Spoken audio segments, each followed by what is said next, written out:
Hello నమస్తే. ఈరోజు నేను మీకు ఒక మంచి బ్రేక్ఫాస్ట్ చూపిస్తున్నాను.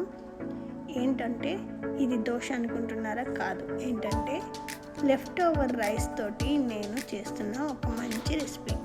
లెఫ్ట్ ఓవర్ రైస్ మీ దగ్గర ఉంటే పులిహోర, ఫ్రైడ్ రైస్ అలాంటివి కాకుండా కొత్తగా మనము ఇలా కూడా చేసుకోవచ్చు.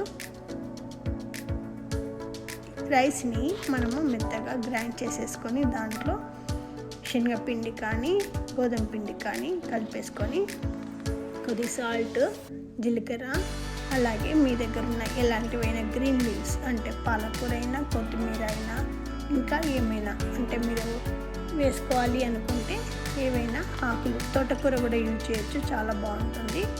అలా అన్నీ కలిపేసుకొని టేస్ట్కి తగ్గట్టుగా సాల్ట్ అండ్ గ్రీన్ చిల్లీస్ ఇవి కూడా చిన్నగా కట్ చేసేసుకొని దాంట్లో కలిపేసుకోండి.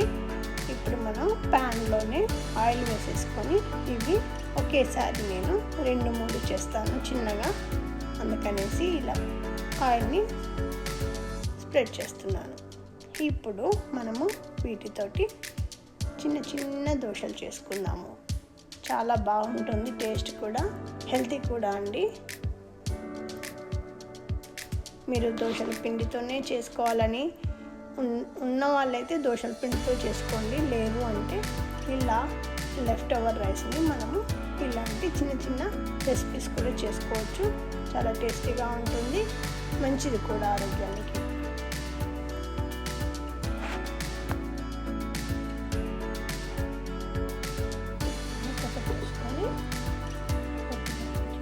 ఉడికేలాగా చేసేసుకోవాలి.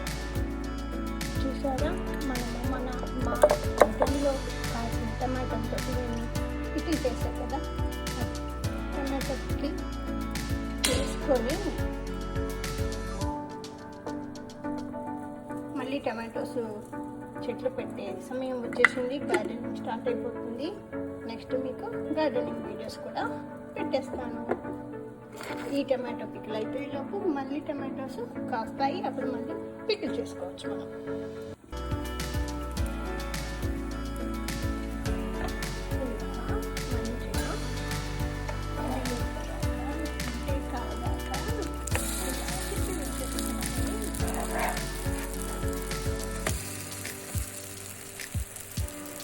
చూస్తే ఆమ్లెట్ లాగా ఉంది.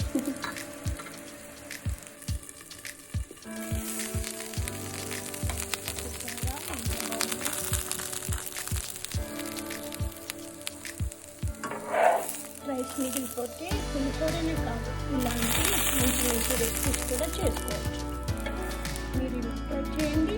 నేను ఇంకా ఏమైనా ఉంటే మీకు చూపిస్తాను. నా ఛానల్ ఫాలో కండి. అలాగే ఈ రెసిపీ మీకు నచ్చితే అంటే ఈ బ్రేక్ఫాస్ట్ మీకు